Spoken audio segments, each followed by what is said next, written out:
ئامانجی دەوڵەتی تورک ئاشکرایە وەکو دەوڵەتە داگیرکارەکانی کوردستانی تر نییە.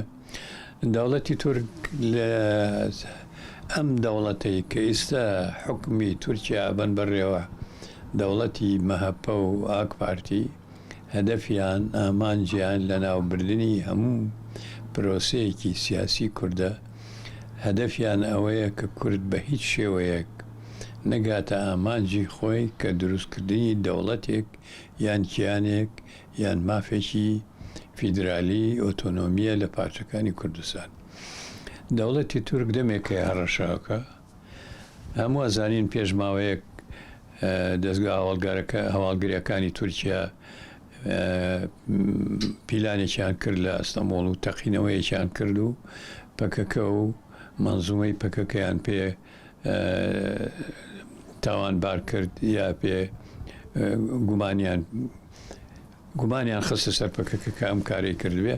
ئەمە هەمووی ئامادەکاری بوو، هەمووی پێشینیە ئەوە بوو کە هێرشی ئاسمانی زەمینی بۆ ڕۆژاوە بۆ باشووری کوردستان بکەن. لە باشووری کوردستان خۆمان نەزانین بەشێکی زۆری باشووری کوردستانیان داگیرتووە چەند ساڵە و خەریکی تەتریکردنی ناوچەکانن وەکو لە ڕۆژاوایش خەریکن لە عەفرین و ناوچەکانی تر. هەدەفیان ئەوەیە دیموگرافیای ناوچەی کوردستان بگۆڕن بە تایبەتی لە باشوور لە ڕۆژاوە. هەدەفیانەوەیە لە ئەو هێزانی کە لە باشوورن چەند هەنگاوێکی تر چەند قۆناغێکی تر بچنە پێشەوە و زیاتر داگیرکاری بکەن و نزیک بنەوە لەسەر چاوەی نەوت و غازەکان و یان هەڕەشە لە ناوچە نەوتی و غازیەکانی باشووری کوردستان بکەن و سەختیان بخەنە سەر. ئەوە ئامانجی دەوڵەتی تورکەوەیە. بە باوەڕی من ئەمە پێشینەی ئەو هێرشەیە لە باشوور هێرشێکی تری زەمینی یەکەن ئەمساڵ لە ڕۆژاوایش چەند ناوچەیەکی تر داگیرەکەن چونکە ئەوان لە میساقی ملیە هەیە کە ئەم ناوچانە ممتەلەکاتی دەوڵەتی عوسمانی بۆ داواش کراوە ئێستا ئەڵێن ئەیان خێنەوە ئەیان لکێنینەوە بە نیشتمانی گەورەی تورکیا. ئەمە ئامانجەکانی تورکیایە.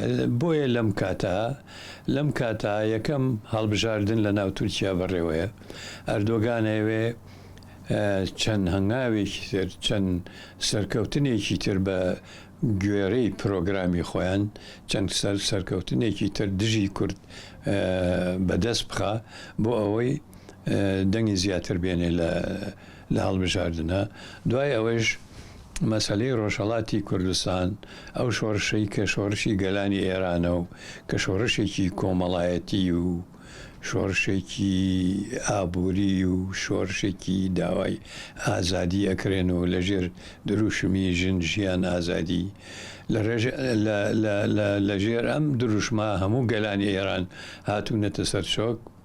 ئەمە تورکیای شڵەژان، تورکیای ترسان کە لەوانەیە لە ڕۆژهەڵاتی کوردستانیش ستاتویەک وەکو باشوور وەکو ڕۆژاوا دروست بێ یان ئیدارەیەک وەکو حکوومەتی هەرێمی باشوور دروست بێ. یعنی ئەمە دەلالە لەوە کە کورد لە ئامانجا سەرەکیەکانی نزیک بێتەوە. لەبەرەوە ئەوانیش کەوتنەخۆ. بە باوەڕی من ئاگاداری ئەم هێرشەیان ئاگاداری هاوپەیمانان ئاگادارن. ئەمریکا ئاگادارە، دەوڵەتە گەورەکان کە حکومەکە لە ناوچەکە ئاگادارن، رووسیا ئاگادارە. بە ئاگاداری ئەوان ئەم هێرشیان دەست پێ کرد بۆس لە یەک کاتا بۆ سەر ڕۆژاوا و باشووری کوردستانیش و ئەمە نامەیەکیشە بۆ شۆڕشی گەلانی ئێران و شۆڕشی ڕۆژهەڵاتی کوردستان کەوا تورک ئامادەیە دژی دۆزی کورد لە هەر پارچەیەک لە هەر شوێنێکی کوردستان شۆڕش و یان سەرهەڵدانی گەلی کورد بۆ داوای ئازادی کوردستان بکرێ. ئەوان ئامادەن بۆ لێدانی و سەرکوبکردنی. ئەمە ئامانجەکەی تورکیا ئەمێ.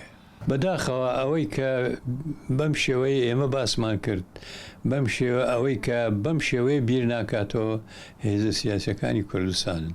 ئەمڕۆ قۆناغەکە فەرزی کردووە، ڕەوشە سیاسیەکە فەرزی کردووە، پیلانی داگیرکەرانی کوردستان لەسەروی هەمویانەوە تورکیا فەرزی کردووە بەسەر کووردا ئەبێ کە کوردەیەک نزیک بێتەوە یەک بگرن، خطابێکی سیاسی دروستکەن، ئەگەر بە ئاشکراش ناتوانن بەڕوونی یەکگرتنێک یان لێک تێگەیشتێکی نەتەوەی ئیعلانکەن خۆ ئەتوانن تەفاهمێکی سیاسی لە بینی هێزە کوردیەکانە بێ تاکە ڕێگایەک بۆ دەرچوون لەم هێرشە و لەم پیلانەی دەوڵەتی داگیرکەران یەکگرتنی کوردە تەفاهمی هێزە سیاسیەکانە، پەیوەندی هێزە سیاسیەکانە، دروستکردنێکی بەرەیەکی کوردستانی گەورە، تەفاهمێکی کوردستانی گەورە لە بینی عەقڵی سیاسی و هێزی سیاسیە، ئەمە تاکە ڕێگەیەکە بۆ بەرپەرشدانەوەی ئەو هێرشەی کە دەوڵەتانی داگیرکەری کوردستانێکن بە سەرۆکایەتی تورکیا.